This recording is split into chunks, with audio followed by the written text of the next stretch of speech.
హరే కృష్ణ. హరే కృష్ణ అందరికి. భగవద్గీత యథాతథము అవగాహన లెవెల్ 2 క్లాసులకు మీ అందరికీ కూడా ఇస్కాన్ మంగళూరు శ్రీ శ్రీ రాధా గోవింద ఆలయం తరఫున స్వాగతం సుస్వాగతం. హరే కృష్ణ. సో ఈ భగవద్గీత అవగాహనము అనేటువంటి ఈ క్లాసులో మనము 17వ అధ్యాయంలో నిన్న కొన్ని శ్లోకాలను చూసినటువంటిది. మిగిలినటువంటి శ్లోకాలను ఈరోజు క్లాస్లో పూర్తి చేసుకోవడానికి ప్రయత్నించేద్దాము. హరే కృష్ణ. ఓం అజ్ఞానతిమిరాంధస్య జ్ఞానాంజనశలాకయా చక్షుర్మిలితం యేన తస్మై శ్రీ గురవే నమః. శ్రీచైతన్యమనోభీష్టం స్థాపితం యేన భూతలే స్వయం రూపః కదా మహ్యం దదాతి స్వపదాంతికం. వందేహం శ్రీగురు శ్రీయుతపదకమలం శ్రీగురూన్ వైష్ణవాంశ శ్రీరూపం సాగ్రజాతం సహగణ రఘునాథాన్వితం తం సజీవం సాద్వైతం సావధూతం పరిజన సహితం కృష్ణ చైతన్య దేవం శ్రీ రాధా కృష్ణ పాదాన్ సహగణ లలితా శ్రీ విశాఖాన్వితాంశ నమో ఓం విష్ణుపాదాయ కృష్ణ ప్రేష్టాయ భూతలే శ్రీమతే భక్తి వేదాంత స్వామినితి నామినే. నమస్తే సారస్వతే దేవే గౌరవాణి ప్రచారిణే నిర్విశేష శూన్యవాది పాశ్చాత్యదేశ తారిణే. నమో మహావదన్యాయ కృష్ణ ప్రేమ ప్రదాయతే కృష్ణాయ కృష్ణ చైతన్య నామ్నే గౌరిత్విషే నమః. హే కృష్ణ కరుణా సింధు దీన బంధు జగత్పతే గోపేశ గోపికా కాంత రాధాకాంత నమోస్తుతే. తప్త కాంచన గౌరాంగీ రాధే వృందావనేశ్వరి వృషభానుసుతే దేవి ప్రణమామి హరిప్రియే.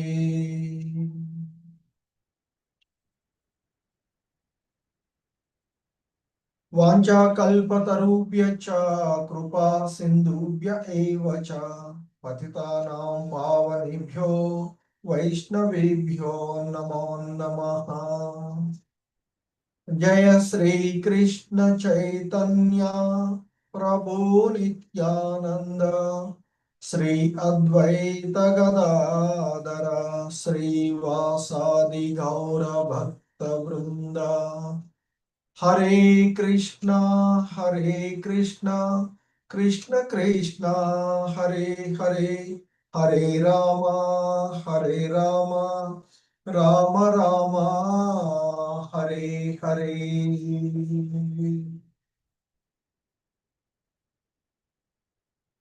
హరే కృష్ణ. సో భగవద్గీత యథాతథము లెవెల్ 2 క్లాసులలో మనము 17వ అధ్యాయమైనటువంటి శ్రద్ధాత్రయ విభాగ యోగం అంటే శ్రద్ధాత్రయ విభాగములు అనేటువంటి ఈ అధ్యాయము. మరి దీన్నే మనము ఇందులో వివిధ రకాలైనటువంటి మానవులలో ఉండేటువంటి ఆ శ్రద్ధలను అనుసరించి అంటే సత్వ రజో తమో గుణాలు అనేటువంటి ఆ అంశాలను మనము ఈ అధ్యాయంలో చూసినటువంటిది. ఎందుకంటే అర్జునుడు అడిగినటువంటి ప్రశ్నకు సమాధానంగా శ్రీకృష్ణ భగవానుల వారు చెప్తూ ఉంటాడు. దేహధారి అయిన జీవుడు పొందినటువంటి ప్రకృతి గుణాలను బట్టి శ్రద్ధ మూడు రకాలుగా ఉంటుంది.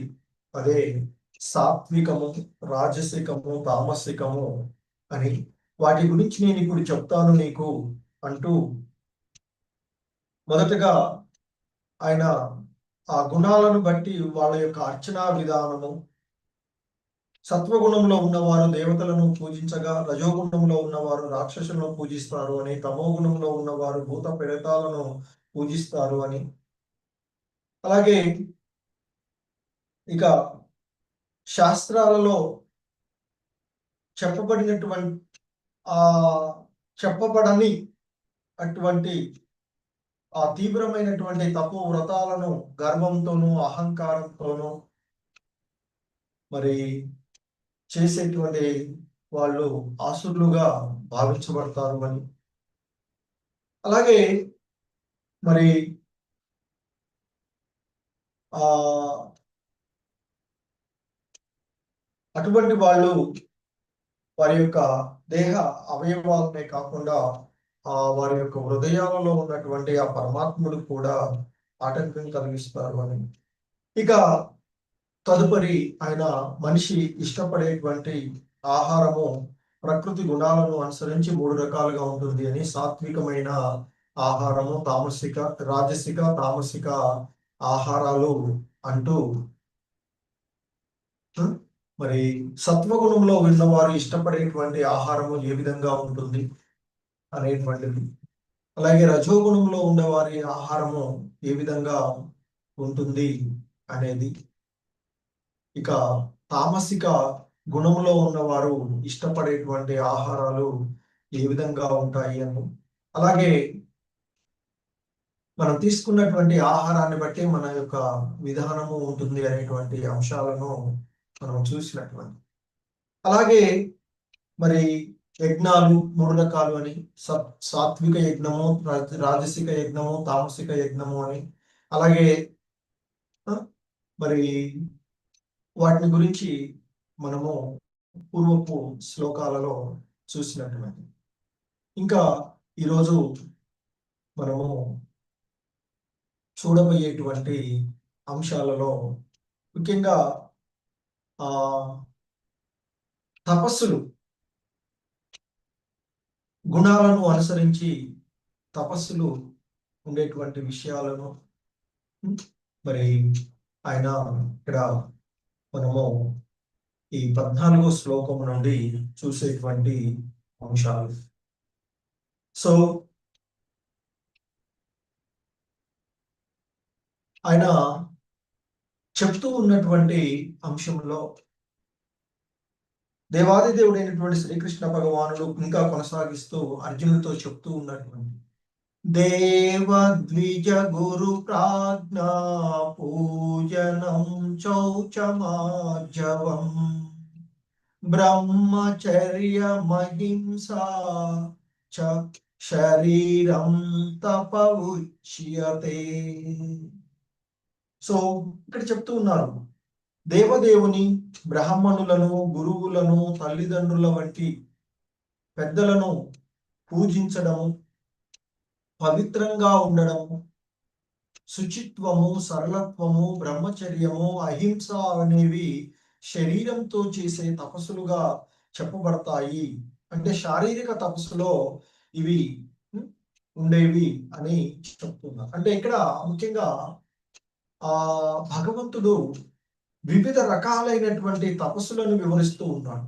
అందులో మొదటగా దేహం ద్వారా ఆచరించేటువంటి తపోనిష్టలను గురించి చెప్తూ ఉన్నటువంటి.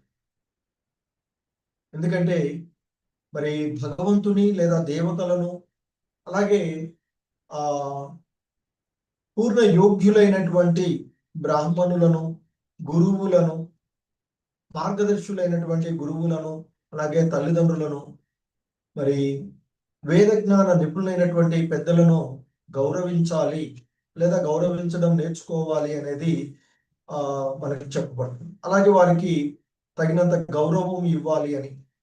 అలాగే శుచిత్వము, బాహ్య ఆంతరికంగా శుభ్రాన్ని మనము శుచిత్వాన్ని కలిగి ఉండాలి అని చెప్పబడుతుంది. అలాగే సరళమైనటువంటి ప్రవర్తన, ఇవన్నీ కూడా దైవీ లక్షణాల్లో మనకి 16వ అధ్యాయంలో చెప్పబడినటువంటి బ్రహ్మచర్యము, అహింస అనేవి శారీరక మైనటువంటి అంటే దేహం ద్వారా చేసేటువంటి తపస్సులు అర్జున అంటూ చెప్తూ ఉన్నాడు.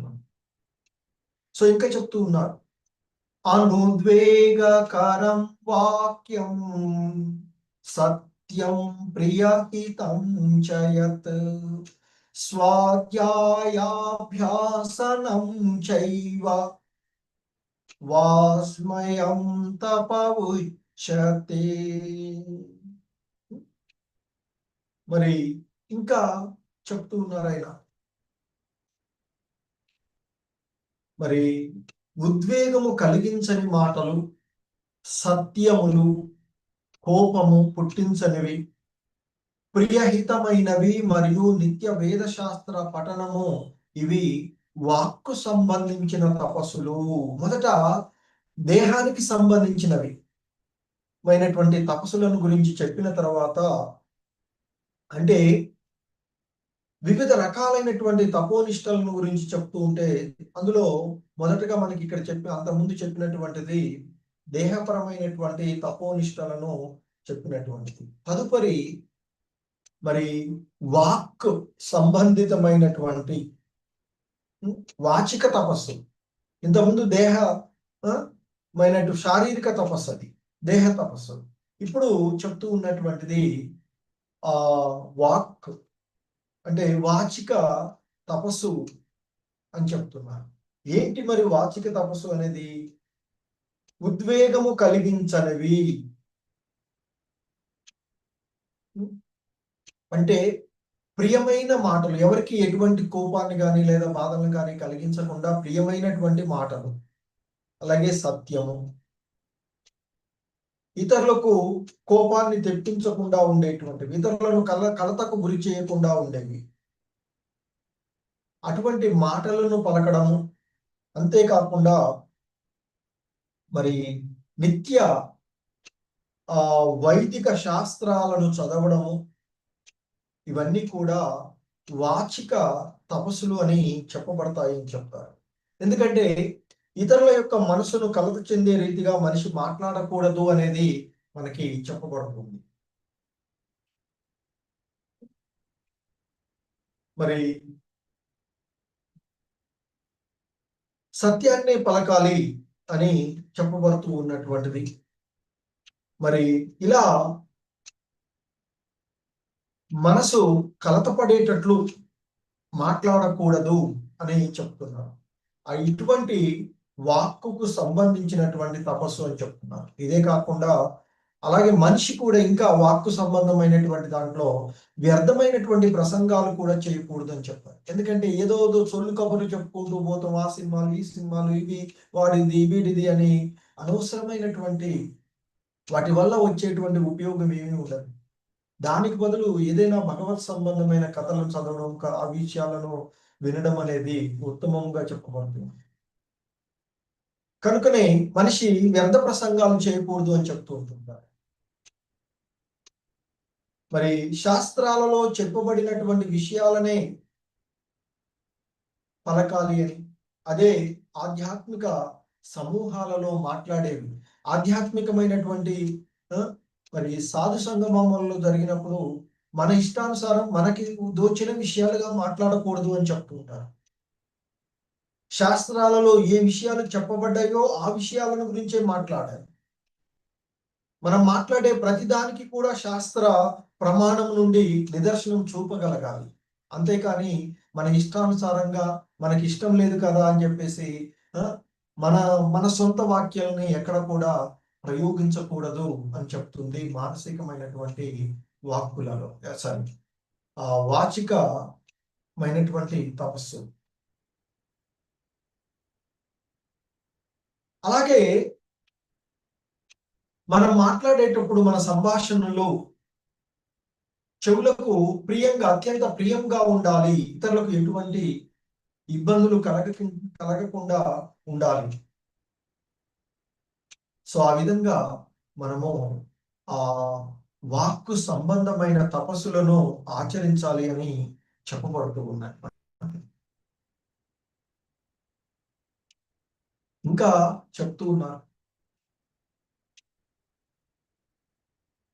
మన ప్రసాద సౌమ్యత్వం మౌనమాత్మ వినిగ్రహ భావ సంశుద్ధిరిత్యేతత్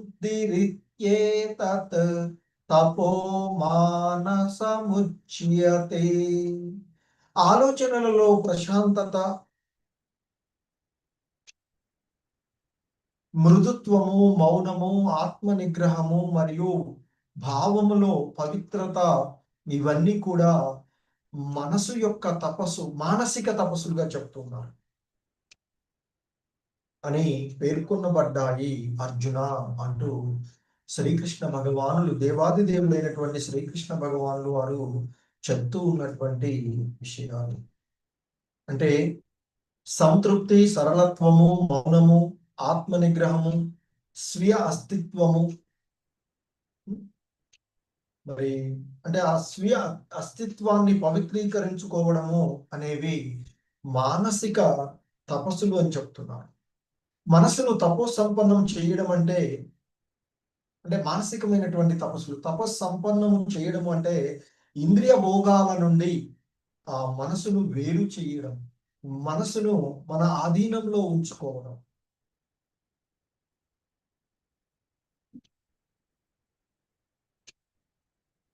అలాగే ఇతరులకు మంచి చేయడం గురించి సర్వదా ఆలోచించడం మన మనసుకు శిక్షణ ఇవ్వాలి అని చెప్తూ ఉంటారు. ఆలోచనలలో గంభీర్యం మనసుకు చక్కని శిక్షణగా చెప్పబడుతూ ఉంటుంది. అలా ఉన్నటువంటి మనిషి కృష్ణ భావన, భక్తి భావన నుండి దారి తప్పకూడదు అని చెప్తారు. సర్వదా ఇంద్రియ భోగాన్ని త్యజించాలి అని చెప్తూ ఉంటారు. మరి అలా మానసికంగా ఆత్మరాం అంటే ఆత్మతోనే సంతృప్తి చెందేటువంటి వారు పూర్తిగా మౌనం పాటించి మనసును ఇంద్రియాల నుండి వేరు చేయడము మనోనిగ్రహము అని అంటుంటారు. అలా మనిషి తన వ్యవహారంలో నిష్కపటంగా ఉండి తన అస్తిత్వాన్ని శుద్ధిపరచుకోవాలి అని చెప్తారు. ఈ గుణాలన్నీ కలిపి మానసికమైనటువంటి తపస్సులుగా చెప్తాం. ఎందుకంటే ఇక్కడ మనము చూస్తూ ఉన్నాం, ఇక్కడ సుఖదేవ గోస్వాముల వారు ఎంతో అందమైనటువంటి వాడు. తాను 16 ఏళ్ల వయస్సు, నవయవనంగా ఉన్నటువంటి వాడు. మరి అతడు ఈ భౌతికమైనటువంటి కల్మషాలన్నిటి నుండి కూడా దూరంగా ఉన్నాడు. అయితే ఒకసారి ఆయన ఇంటి నుండి వెళ్ళిపోతుంటే ఆయన యొక్క తండ్రి అయినటువంటి వ్యాసుల వారు వెనక వస్తూ ఉంటారు. అయితే ఈయన వెళ్తూ ఉన్నప్పుడు సరస్సులో ఆ దేవకన్యలు స్నానం ఆచరిస్తూ ఉంటారు. కానీ ఆయన వెళ్తూ ఉంటే ఎవడు కూడా లేవరారు. అలాగే వాళ్ళ పని వాళ్ళు చేసుకుంటూ ఉంటారు. కానీ తదుపరి వెనక వస్తున్నటువంటి వ్యాసుని చూడగానే అందరూ లేచి వాళ్ళ యొక్క వస్త్రాలు ధరిస్తారు. అప్పుడు వ్యాసునికి డౌట్ వస్తుంది. ఆయన వచ్చి అడుగుతాడట, మరి యవ్వనంలో ఉన్నటువంటి మా పుత్రుడు ముందు వెళ్తుంటే మీరు యథావిధిగా ఉన్నారు, మరి నేను వస్తుంటేనేమో మరి వెంటనే మీరు వస్త్రాలు ధరించారని అంటే, అతడికి స్త్రీ పురుష భేదం అంటే ఆత్మ నిగ్రహం కలిగినటువంటి వాడు, ఎటువంటి భేదాలన్నిట్లోనూ పరమాత్మను సందృష్టితో చూడగలిగినటువంటి వాడు, ఆత్మారాముడుగా ఉన్నటువంటి వాడు సుఖదేవ గోస్వామి. కానీ ఇంకా ఈయన కుటుంబ వ్యవస్థ లోనే ఉన్నట్టు గృహస్థుడుగా ఉన్నటువంటి వాడు, అంటే ఇంకా ఇంద్రియ భోగ వాంఛలలోనే ఉన్నటువంటి వాడు వ్యాసం. అంటే కొంతవరకు ఇంద్రియ, సో కనుక ఆ విధంగా వాళ్ళ యొక్క ప్రవర్తన ఉన్నది అని చెప్తూ ఉంటారు. సో ఈ విధంగా మన యొక్క దేహపరమైనటువంటి తపస్సులు, బాడీ పరంగా, అలాగే మనం మాట్లాడే వాక్కుపరమైనటువంటి తపస్సులు, మానసికమైనటువంటి తపస్సులు, ఇవన్నీ కూడా మనము 14, 15 మరియు 16వ శ్లోకాలలో చూసినటువంటిది. హరే కృష్ణ.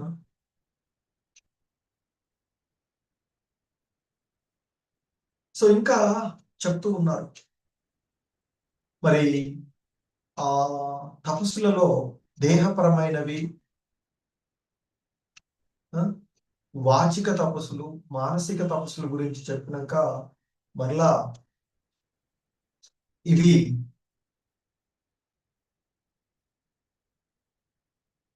సాత్వికము, రాజసికము, తామసికము ఎప్పుడు పిలువబడతాయో విషయాలను ఆయన ఇక్కడ తెలియచేస్తూ ఉన్నటువంటి విషయాలు.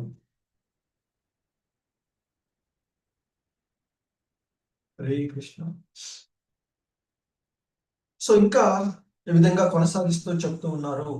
శ్రద్ధయా పరయా తప్తం తపస్తత్ త్రివిధం నరైః అపలాకాంక్షిభిర్యుక్తైః సాత్వికం పరిచక్ష్యతే. ఇంకా చెప్తూ ఉన్నారు, ఓ అర్జున, భక్తి శ్రద్ధలు కల వ్యక్తులు అత్యంత విశ్వాసంతో ఈ 3 తపస్సులను భౌతిక ప్రతిఫలాలను ఆశించకుండా ఆచరిస్తే వాటిని సాత్విక తపస్సులు అని అంటారు. అంటే భౌతికమైనటువంటి లాభాలను ఆశించకుండా కేవలము భగవంతుని కొరకే మరి మనిషి దివ్యమైనటువంటి శ్రద్ధ విశ్వాసంతో ఈ 3 రకాలైనటువంటి, అంటే ఏంటి, దేహపరమైనవి, వాక్కుపరమైనవి, మానసిక పరమైనవి, ఇవి 3 కూడా ఎటువంటి భౌతిక లాభాలను ఆశించకుండా, ప్రతిఫలాలను ఆశించకుండా కేవలము భగవంతుని కొరకే, భక్తి శ్రద్ధలతో భగవంతుని కొరకే చేసినట్లయితే వాటిని సాత్వికమైన తపస్సులు అని చెప్తూ ఉన్నారు. అలా కాకుండా ఇంకా చెప్తున్నారు ఇక్కడ, సత్కారం కోసము, అంటే ఇతరుల నుండి గౌరవము, అంటే సత్కారం, సన్మానము, పూజను పొందడం కోసం గర్వంతో చేసేటువంటి తపస్సు ఏదైతే ఉందో అది రజోగుణమునకు సంబంధించింది అని చెప్తూ ఉన్నారు. మరి ఇది అస్థిరమైనది, అశాశ్వతమైనది అంటూ చెప్తున్నారు. ఎందుకంటే జనులను ఆకర్షించి వారి నుండి ఆదరణము, సత్కారాలు, పూజలను పొందడానికి ఒక్కొక్కప్పుడు తపస్సులు చేయబడుతూ ఉంటుంటాయి. మరి ఇవి రజోగుణంలో ఉన్నటువంటి వ్యక్తులు మరి తన అనుయాయుల చేత పూజలు చేయించుకోవడానికి, కాళ్ళు కడిగించుకోవడానికి, సంపత్తులను సమర్పించుకోవడానికి ఇలా తపస్సులు చేస్తూ ఉంటే ఇటువంటి వాటిని రజోగుణ సంబంధమైనటువంటి తపస్సులు అని చెప్తున్నారు. ఇవన్నీ కూడా అంటే ఈ రజోగుణంలో చెప్పబడేటువంటి, అంటే తపో ప్రదర్శన ద్వారా ఈ కృత్రిమమైనటువంటి ఏర్పాట్లు, అంటే రజోగుణంలో ఉన్నవిగా చేసేటువంటివి ఏదైతే ఉన్నాయో అవన్నీ కూడా అస్థిరమైనవి, తాత్కాలికమైనవి అని చెప్తారు. అవి కొంతకాలం మాత్రమే ఉంటూ ఉంటుంది. మనం చూస్తూ ఉంటుంటాం ఇక్కడ ఈ భౌతిక జగత్తులో ఉండేటువంటివి. అవేవి కూడా శాశ్వతమైనవి కావు, అశాశ్వతమైనవి అని చెప్తూ ఉన్నాం. ఏవి? రజోగుణ సంబంధమైనటువంటి తపస్సు, అది దేహపరమైనదైనా, వాక్కుపరమైనదైనా, మానసిక పరమైనదైనా, మరి అది ఇతరుల నుండి గౌరవము, సన్మానాలు, పూజలు పొందాలి అనే ఉద్దేశంతో చేస్తూ ఉంటే చేసే. ఇక తామసికమైనటువంటిది ఏదో చెప్తూ ఉన్నారు. తామసిక తపస్సు అంటే ఏంటో చెప్తూ ఉన్నారు. గ్రాహేణాత్మనో యత్పీడయా క్రియతే తపః పరస్యోత్సాదనార్థం వా తత్తామసముదాహృతం. సో ఇక్కడ చెప్తున్నారు, తనను తాను హింసించుకుంటూ, అంటే స్వీయ హింసతో గాని, ఇతరులను నశింప చేయడము ద్వారా, అంటే ఇతరులను నాశనం చేయడం లేదా గాయపరచడం వంటి మూర్ఖత్వంతో చేయు తపస్సు ఆ తమో గుణానికి సంబంధించినది అని చెప్తారు అంటూ ఇక్కడ చెప్పబడుతూ ఉన్నాడు. ఎందుకంటే మనం చూస్తాం ఆ హిరణ్యకశిపుడు వంటి అసురులు మూర్ఖమైనటువంటి తపస్సులు చేపట్టినటువంటి సంఘటనలు ఉంటాయి. అమరుడుగా కావాలి అని దేవతల పైన ఆధిపత్యం చెలాయించాలి అంటే ముల్లోకాలకు నేనే భగవంతుడు కావాలి అనేటువంటి ఉద్దేశంతో ఆ హిరణ్యకశిపుడు అంటే అయినటువంటి అసురుడు మూర్ఖమైనటువంటి తపస్సు చేస్తారు. మరి వాటిని పొందడానికి అతడు బ్రహ్మదేవుడిని ప్రార్థించి చివరికి ఆ నరసింహావతారమైనటువంటి ఆ భగవంతుడి చేత సంహరించబడినటువంటి వాడు. అందుకనే అసాధ్యమైనటువంటి వాటి కోసం చేసేటువంటి తపస్సులు ఏదైతే ఉన్నాయో వాటిని తామసికమైనటువంటి తపస్సులుగా చెప్తూ ఉంటుంది. అలాగే మరొక రాక్షసుడు వృకాసురుడు అని చెప్తూ ఉంటాడు. అతడు ఆ శివుని కోసం, ఈడేమో బ్రహ్మ కోసం తపస్సు చేస్తే ఈ హిరణ్యకశిపుడు, ఈ వృకాసురుడు లేదా ఇంతకుముందు భస్మాసురుడు కూడా చెప్తూ ఉంటుంటారు. కొన్ని వేరే, అది వేరే కదా. సో ఈయన ఆ శివుడి గురించి తపస్సు చేస్తాడు, భస్మాసురుడు కూడా శివుడి గురించే తపస్సు చేస్తాడు. ఇద్దరు కూడా మూర్ఖమైనటువంటి తపస్సు చేస్తారు. వీడు చేసేది ఎంత ఘోరంగా చేస్తాడంటే తన అవయవాలను, శివుడు ప్రత్యక్షం కాకపోతే ఆ శివుడు ఇంకా ప్రత్యక్షం కావట్లేదు అని చెప్పేసి తన అవయవాలనే ఇక్కడ హోమంలో పడేస్తుంటాడు. కోసి శరీరం మెడ కూడా కోసుకోవడానికి ప్రయత్నం చేస్తాడు. సరే ఇంత మూర్ఖుడు ఎందుకు అని ఆ బోళాశంకరుడు ప్రత్యక్షమై ఏం కావాలి నాయన నీకు అని అడిగితే, నేను ఎవడి నెత్తిన చేయి వాడు ముక్కలు ముక్కలుగా విడిపోవాలి అని చెప్తాడు, చిన్న భిన్నమైపోవాలి అని కోరుకుంటాడు. ఏం చేస్తాడు బోళాశంకరుడు? సరే తదాస్తు అని చెప్పి ఇచ్చేస్తాడు. ఎందుకంటే శివుడు వాళ్ళు ఏదో కొంచెమన్నా వాళ్ళ కోసం ఆ విధంగా ఆ అసురులకు వాళ్ళు చేసేటువంటి కొంచెం తపస్సు చేశాడు కదా అనే దాన్ని మెచ్చుకునితే చివరికి వాడు ఆ శివుని ఎత్తునే చేయి, మరి నువ్వు ఇచ్చావు కదా దీన్ని నీ మీదనే పరీక్షిస్తాను అని చెప్పి శివుని ఎత్తునే చేయి పెట్టడానికి ప్రయత్నం చేస్తాడు. అప్పుడు శివుడు పారిపోతుంటే వెనకొస్తే మళ్ళీ అప్పుడు విష్ణు ఒక చిన్న బాలుడిలాగా వచ్చి ఏం వృకాసుర వస్తుంది అంటే, శివుడు వరం ఇచ్చాడు పరీక్ష చేద్దామంటే పారిపోతున్నాడు. ఓ ఇంతేనా? ఏం కాదు, నువ్వు ఇప్పటిదాకా ఆ తపస్సు చేసి బలంగా ఉన్నాగా, నువ్వు నదిలోకి వెళ్ళి స్నానం చేసిరా, మంచి తల స్నానం చేసి రా, నీకు శివుడు కలుస్తాడులే అంటే సరే అని నదిలోకి వెళ్ళి స్నానం చేస్తూ ఇలా తల మీద కనుక్కుంటే వాడే ముక్కలు ముక్కలు అవుతాయి. అలా ఈ తమో గుణంలో ఉండే వాళ్ళు ఇతరులను ఇబ్బంది పెట్టడానికి చేసి తానే వాళ్ళే ఇబ్బందులకు గురి అయ్యేటువంటి పరిస్థితులుగా ఉండేటువంటిది మనం చూస్తాం. అలాగే ఇక చారిటీ ఇన్ ద మోడ్స్ అంటే దాతృత్వము, దానం ఇవ్వడం. ఈ దానం కూడా గుణాలను అనుసరించి సత్వగుణంలో చేయబడే దానము, రజోగుణంలో చేయబడే దానము, తమో గుణంలో చేయబడే దానము అంటూ 3 రకాలుగా ఈ దానము ఉంటుంది. Charity in the modes, charity in the mode of goodness, charity in the mode of passion, charity in the mode of ignorance. ఈ 3 రకాలైనటువంటి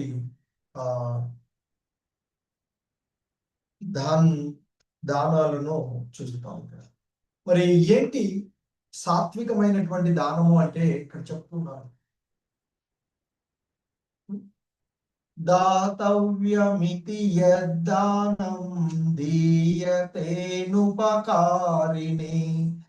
దేశే కాలే చ పాత్రే చ తద్దానం సాత్వికం స్మృతం. సో ఇక్కడ చెప్తున్నారు, ఓ అర్జున, ఎటువంటి ప్రతిఫల వాంఛ లేకుండా సరి అయిన సమయంలో సరైన ప్రదేశంలో యోగ్యుడైన వ్యక్తికి మరి కర్తవ్యంగా విధిగా భావించి ఇవ్వబడే దానము సత్వగుణానికి సంబంధించిందిగా చెప్పబడుతుంది అని చెప్తున్నారు. అందుకే సాధారణంగా ఆధ్యాత్మికమైనటువంటి కార్యాలలో నెలకొన్నటువంటి వ్యక్తికే దానం ఇవ్వాలి అని చెప్తారు. మనం దానం చేసేటువంటిది సాధారణంగా ఆలయాలకు చేయాలి అని చెప్తారు. ఎందుకంటే మనము ఏది కూడా చేయలేనటువంటి. సో కనుకనే మనకు వేద వాస్మయంలో ఆధ్యాత్మిక కార్యాలలో నెలకొనేటువంటి వ్యక్తికి దానం ఇవ్వాలి అని చెప్పబడుతుంది. మరి ఆలోచన లేకుండా దానం ఇవ్వడము ఎక్కడా కూడా ఉపదేశించబడలేదు. అందుకే సాధారణంగా తీర్థక్షేత్రాలకు వెళ్ళినప్పుడు, మనం ఆలయాలకు వెళ్ళినప్పుడు ఆలయాల్లో కొన్ని ఇచ్చేసి వస్తూ ఉంటుంటాయి. అలాగే యోగ్యులైనటువంటి వ్యక్తికి ఇవ్వాలని చెప్తారు. సాధారణంగా మనం ఇచ్చేటువంటి దానాన్ని అవతల స్వీకరించేవాడు దాన్ని సరైనటువంటి క్రమంలో ఉపయోగించుకునేటువంటి. అందుకే సాధారణంగా సాధువులకు, భక్తులకు లేదా బ్రాహ్మణులకు దానం చేయాలి అని చెప్తారు, లేదా ఆలయాల్లో దానం చేయాలని చెప్తారు. అలా చేసేటువంటి దానం కూడా ప్రతిఫల వాంఛ లేకుండా, మరి నేను ఇది దానం చేస్తున్నా కాబట్టి నాకు పుణ్యం రావాలి, లేకపోతే నేను ఇది చేశాను భగవంతుడు హుండీలో ఇది వేసాను కాబట్టి నాకు దానికి ఇంత 2 రెట్లు రావాలి, అలా ప్రతిఫలాలను వాంఛించకూడదు అని చెప్తున్నాను.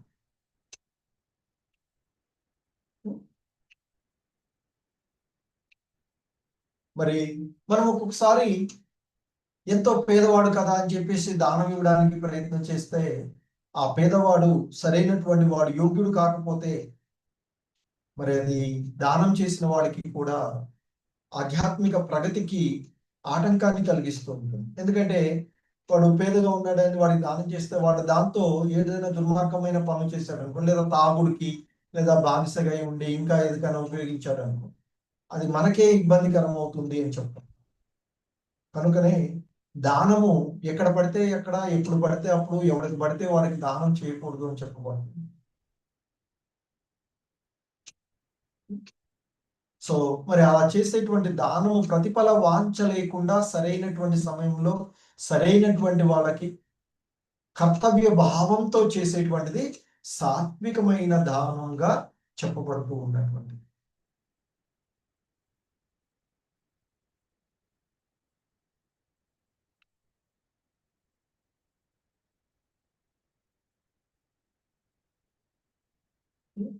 సో మనం విధిగా ఇవ్వాలి, ఒక సరైన సమయము సరైనటువంటి ప్రదేశంలో ఇవ్వాలి, యోగ్యుడైనటువంటి వ్యక్తికి మాత్రమే దానం ఇవ్వాలి అని చెప్తాం. మనం ఏమి ఎక్స్పెక్ట్ చేయకుండానే దానం చేయాలి అని చెప్పబడుతుంది. కానీ మరి కొన్నిసార్లు దాన ధర్మం చేసేటువంటి వాళ్ళు ఫోటోల కోసం లేదా పేపర్లో రావడానికి చేస్తూ ఉంటారు. ఆ ఇచ్చిన వాటిపైన వాళ్ళ పేర్లు పేదగా ఆలయాల్లో మన పేర్లు పెట్టుకోవడమే. కొన్ని చోట్ల ఇచ్చేటువంటి వాటిపైన మంచిగా పేర్లు పెట్టించుకొని చేస్తూ ఉంటుంటారు. సో అటువంటిది ఏది కూడా సరైనది కాదు అని చెప్పబడుతుంది. ఇక్కడ అది రజోగుణం సంబంధ దానం అని చెప్తారు. యత్తు ప్రత్యుపకారార్థం ఫలముద్దిశ్య వా పునః దీయతే చ పరిక్లిష్టం తద్దానం రాజసంస్మృతం. సో ఇంకా చెప్తున్నారు, కానీ ఓ అర్జున, ఏదో ఒక ప్రతిఫలము ఆశిస్తూ లేదా స్వంత కోరికలతో లేదా కొన్నిసార్లు ఇష్టం లేకుండా, ఎవడో అడిగాడు కదా, లేదా ఎవరన్నా ప్రోద్బలంతో వాళ్ళు వస్తున్నారు వాళ్ళకి ఇది ఇచ్చేయండి, దానం చేయండి అని ఎవడో చెప్తే ఇవ్వాల్సి వస్తూ ఉంటుంటుంది. అలా చేయబడేటువంటి దానము రజోగుణ సంబంధమైనది అని చెప్తూ ఉన్నాం. ఎందుకంటే ఒక్కొక్కప్పుడు దానము మనం ఏదో ఉన్నత లోకాలకు చేరుకోవాలని చేస్తుంటారు. ఒక్కోసారి అయ్యో నేను ఎందుకు ఇంత దానం చేశాను, వాళ్ళు అడగబట్టి చేశానే నేను అనే ఆలోచనకు వస్తుంది. అలా చేసేటువంటి పరిస్థితులలో కూడా అది రజోగుణమే అని చెప్తుంది. కానీ కొన్నిసార్లు ఇంద్రియ భోగాల కోసం మరి సంఘాలకు కానుకలు ఇవ్వడము, ధర్మ సంస్థలకు దానం చేయడం అంటే మరి ఎక్కడా కూడా ఉద్దేశించబడలేదు అని చెప్తారు శాస్త్రాల్లో.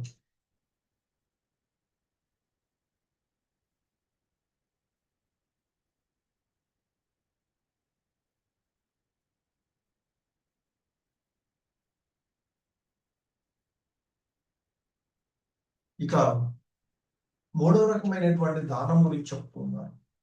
ఆదేశ కాలే యద్దానం, హరే కృష్ణ, అపాత్రేభ్యశ్చ దీయతే అసత్కృతమవజ్ఞాతం తత్తామ సముదాహృతం. అనువు కాని చోట అకాలంలో అపాత్రుడికి అగౌరవంగా అవమానకరంగా ఇయ్యబడేటువంటి దానము తమో గుణానికి సంబంధించింది అని చెప్తూ ఉన్నారు ఇక్కడ. అపవిత్రమైనటువంటి ప్రదేశంలో, అందుకే దానం ఎప్పుడు కూడా తీర్థ ప్రదేశాలలో చేయాలి అని చెప్తూ ఉంటుంటారు.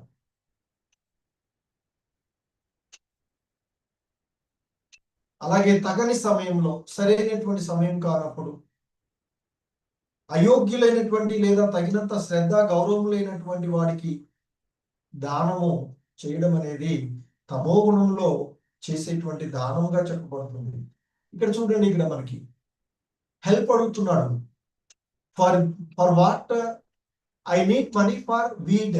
వీడ్ అంటే మత్తు పదార్థాలు, బానిస. ఇక్కడ మత్తు పదార్థాల కోసం, ఆ మత్తు పదార్థాలు స్వీకరించడానికి లేదా జూదం ఆడడానికి మరి దానాలు ప్రోత్సహించబడవు. ఒకవేళ అలాంటిది ఏదైనా జరిగినట్లయితే అది తామసికమైనటువంటి దానం అవుతుంది. అది ఏ విధమైనటువంటి లాభదాయకం కాదు కాక ఇంకా పాపులను ప్రోత్సహించినట్లు అవుతూ ఉంటుంది. అలా జూదానికి లేదా మత్తు మగువులకి దానం చేసిన వాడే వాళ్ళకి ఇస్తే ఇంకా పాపపు పనులు ఇంకా వాళ్ళు పెరిగిపోతూ ఉండేవి. సో కనుక అపాత్రుడైనటువంటి వానికి దానము చేసినది గౌరవము శ్రద్ధ లేకుండా ఇస్తే అది అటువంటి దానం కూడా తమో గుణంలో ఉన్నది కానీ చెప్పబడుతున్నట్లు ఇక్కడ మనం చూస్తూ ఉన్నాం. ఇంకా ఇక్కడ చూడండి, ఈ దానము అనేటువంటిది ఇగ్నోరెన్స్ గా చెప్పబడుతుంది. అది మనల్ని బంధించి వేస్తుంది అటువంటి దానాలు చేస్తే. ఇక ఫైనల్ గా మనకి ఓం తత్ సత్ అనే పదాలను, ఓం అంటే అది భగవంతుని యొక్క సూచిక, సత్ అంటే నిత్యమైనటువంటి. ఈ ఓం తత్ సత్ అనేటువంటి పదాలు పరబ్రహ్మమును సూచించడానికి వాడబడేటువంటి. సో ఇక 23 నుండి 28 వరకు ఆ భగవంతుడు మరి తపస్సు, యజ్ఞము, దానము, ఆహారాలు, 3 గుణాలలో గురించి చెప్పి ఇక ఫైనల్ గా కన్క్లూడ్ చేస్తూ ఉన్నటువంటి అంశాలను మనము ఇక్కడ చూడవచ్చు. ఓం తత్సదితి నిర్దేశో బ్రహ్మణ త్రివిధ స్మృతః బ్రహ్మణస్తేన వేదాచ్చ యజ్ఞాచ్చ విహితా పురా. సో ఇక్కడ చెప్తున్నారు, సృష్టి ప్రారంభము నుండి ఓం తత్ సత్ అనే 3 పదాలు పరబ్రహ్మమును సూచించడానికి, హరిహి ఓం తత్ సత్ అంటారు. సో సూచించడానికి వాడబడ్డాయి అని చెప్తారు. మరి భగవంతుని సంతృప్తి కోసము వేద పఠనము మరియు యజ్ఞాలు చేయనప్పుడు బ్రాహ్మణులు కూడా ఈ 3 పదాలను ఉపయోగించేవారు అని చెప్తారు. అంటే పరబ్రహ్మము అంటే నిత్యుడైన ఓం తత్ సత్ ఆ భగవంతుని లక్షించినప్పుడు ఆధ్యాత్మికమైనటువంటి ఉన్నతికి దోహదపడుతుంది అని చెప్తారు. అందుకే శాస్త్రాల్లో మరి ఆ ఉద్దేశంతోనే ఓం తత్ సత్ అనే 3 పదాలు ప్రత్యేకంగా ఆ భగవంతుని సూచించడానికి వాడబడింది. మనకి సాధారణంగా వేదాలలో ఓం అనే పదము పవిత్రంగా వాడుతూ ఉంటుంటాం. సో ఆ విధంగా మరి ఈ ఓం తత్సత్ అనే పదాలు భగవంతుని యొక్క దివ్యనామాలతో కలిపి వాడబడుతూ ఉండేటువంటి, అందుకే ఓం తద్విష్ణు అని చెప్తారు. అలాగే హరి ఓం తత్సత్ అలా చెప్పబడుతుంది. మరి కొన్నిసార్లు మనము వేద మంత్రము లేదా భగవన్నామమును ఉచ్చరించేటప్పుడు ఓంకారం జత చేయబడుతుంది. ఇదే మనకి వేదాలలో చెప్పబడుతూ ఉన్నటువంటి. ఎందుకంటే ఆ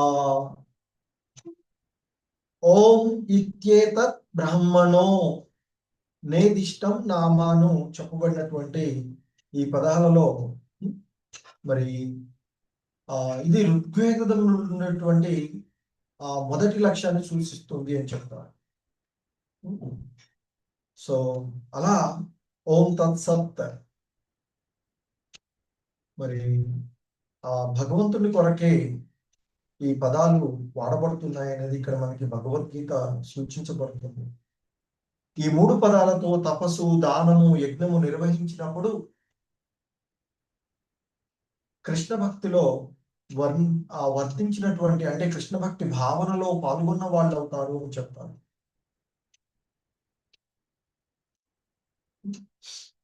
సో ఆ విధంగా ఈ ఓం తత్సత్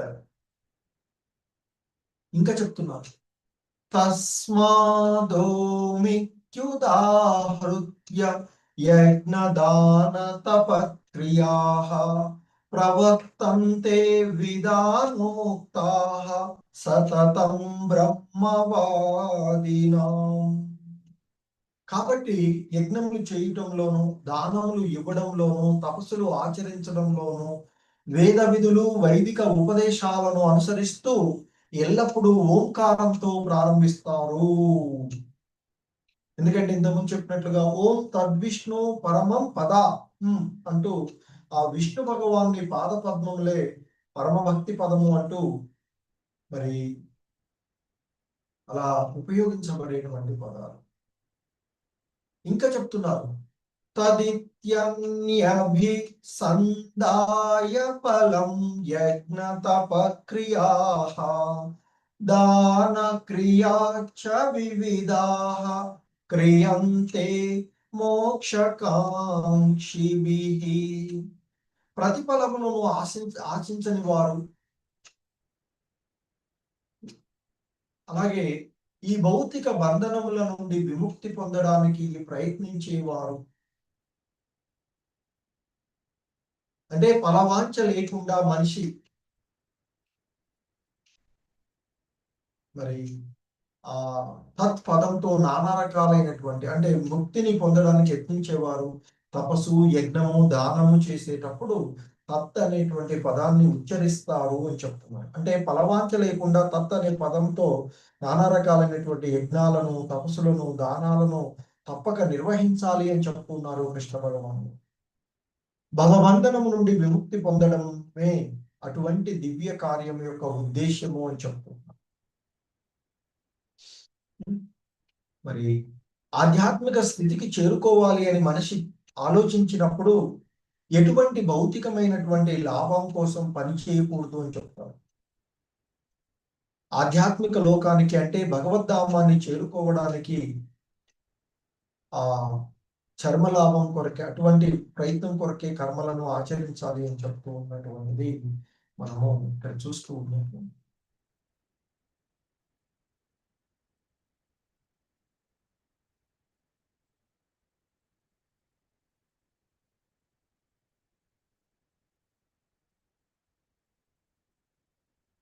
సో ఇంకా చెప్తున్నారు, సద్భావే సాధుభావే చ సదిత్యేతత్ ప్రయుజ్యతే ప్రశస్తే కర్మణి తత సచ్చబ్ద పార్థయుజ్యతే.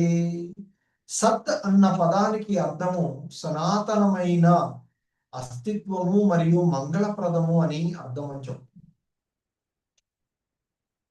కాబట్టి ఓ అర్జున, అది శుభప్రదమైన కార్యమును సూచించడానికి వాడబడుతుంది సత్ అనే పదం.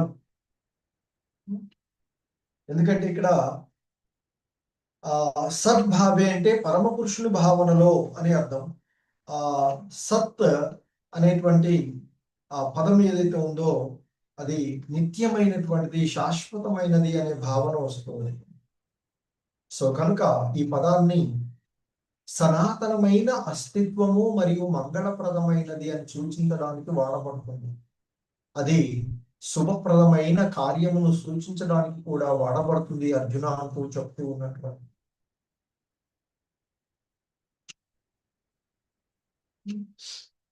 సో మరి ఆ పరతత్వమే భక్తియుత యజ్ఞ లక్ష్యము అయినప్పుడు ఆ సత్ అనేటువంటి పదంతో సూచించబడుతుంది అని చెప్తారు. కాబట్టి ఓ అర్జున, మరి అటువంటి యజ్ఞ నిర్వాహకుడు కూడా సత్ అనే అనబడతాడు. ఎందుకంటే పూర్ణ స్వభావమును కలిగి యజ్ఞ దాన తపోకర్మలన్నీ ఆ పరమ పురుషుని యొక్క ప్రీతిథ్యమే నిర్వహింపబడుతూ ఉంటాయి కనుక ఆ విధంగా చెప్తూ ఉంటాడు.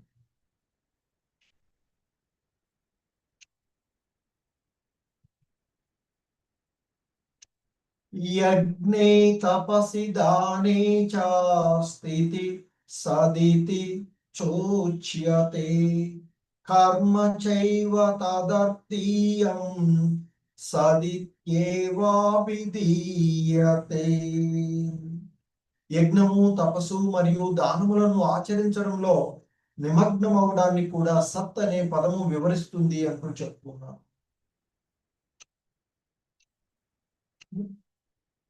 మరి అలా మరి ఆ ప్రయోజనంతో ఉన్నటువంటి ఏ పని అయినా అంటే భగవత్ సంబంధంలోనే భగవంతుని ఆ పరమ పురుషుని ప్రీత్యర్థము చేయబడేటువంటి యజ్ఞ దాన తప కర్మలు ఆ పురుషుని పరమ పురుషుని యొక్క ప్రీత్యర్థమే చేయబడుతూ ఉన్నటువంటివిగా చెప్పబడుతూ ఉంది. ఎందుకంటే మనకి చెప్తుంటారు, జీవుడు ఈ భౌతిక దేహాన్ని పొందేటువంటి సమయంలో అంటే గర్భంలోనికి చేరే సమయంలో మొదలుకొని జీవిత చివరి వరకు వివిధ రకాలైనటువంటి సంస్కార కర్మలు వేద సాహిత్యంలో ఉపదేశించబడినవి. మరి జీవుని యొక్క చర్మముక్తి అటువంటి సంస్కార కర్మలను చేపట్టాలి. ఆ కర్మలన్నింటిలోనూ కూడా ఓం తత్సత్ అనే మనిషి పలకాలి అంటూ మనకి ఇక్కడ ఉపదేశించబడినది. సద్భావే అంటే పరమ పురుషుని యొక్క భావనలో అని ఇక్కడ. అలాగే సాధుభావే అనేది కూడా సద్భావే సాధుభావే. సాధుభావే అంటే భక్తుని భావంలో, భక్తుడి యొక్క భక్తి భావనలో.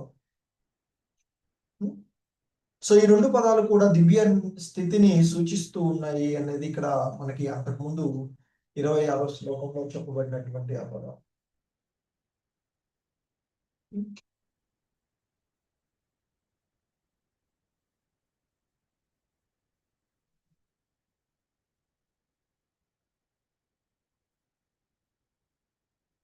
సో ఇక ఈ అధ్యాయం యొక్క చివరి శ్లోకం ఈ విధంగా చెప్పబడుతుంది. అశ్రద్ధయాహుతం దత్తం తపస్తప్తం కృతం చయత్ అసదిత్యుచ్యతే పార్థ పార్థ నచ తత్ప్రేత్యనో ఇహ. సో ఇంకా చెప్తున్నారు ఇక్కడ, ఓ అర్జున, ఎందుకంటే అర్జునుడు మొదట్లో అడిగినటువంటి ప్రశ్నకు సమాధానంగా ఇక్కడ ఈ అధ్యాయం మొదలైనటువంటిది. ఏమడిగాడు ఆయన? ఓ కృష్ణ, శాస్త్ర విధులను పాటించకపోయినా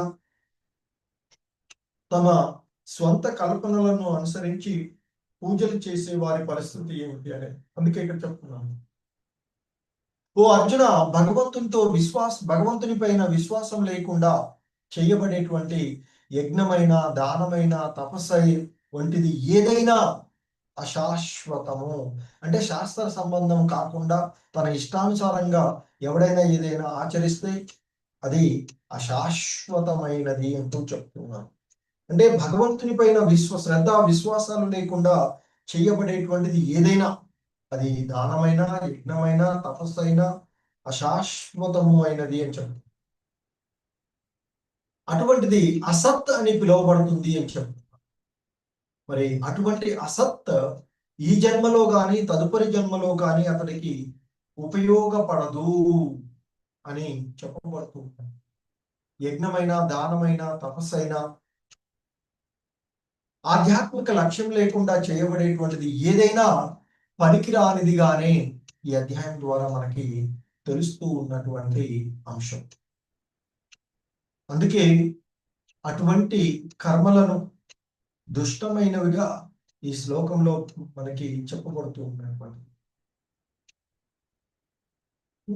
సో కనుకనే మనకి సాధారణంగా బద్ధ స్థితిలో జనులు దేవతలను, దెయ్యాలను, కుబేరును వంటి యక్ష రాక్షసులను పూజించడానికి ఆకర్షితులవుతూ ఉంటారు. మరి సత్వగుణము రజోగుణం కంటే మంచిదే అయినప్పుడు కూడా నేరుగా కృష్ణ భక్తి భావన చేపట్టేవాడే ఈ ప్రకృతి గుణాలకు అతీతుడవుతాడు అనేటువంటి విషయాన్ని కూడా మనము ఈ అధ్యాయం ద్వారా తెలుసుకునేటువంటి అంశం. హరే కృష్ణ. జగద్గురు శ్రీల ప్రభుపాద్ కీ జై. సో ఇది ఈ 17వ అధ్యాయము మనము చూసినటువంటి శ్రద్ధాత్రయ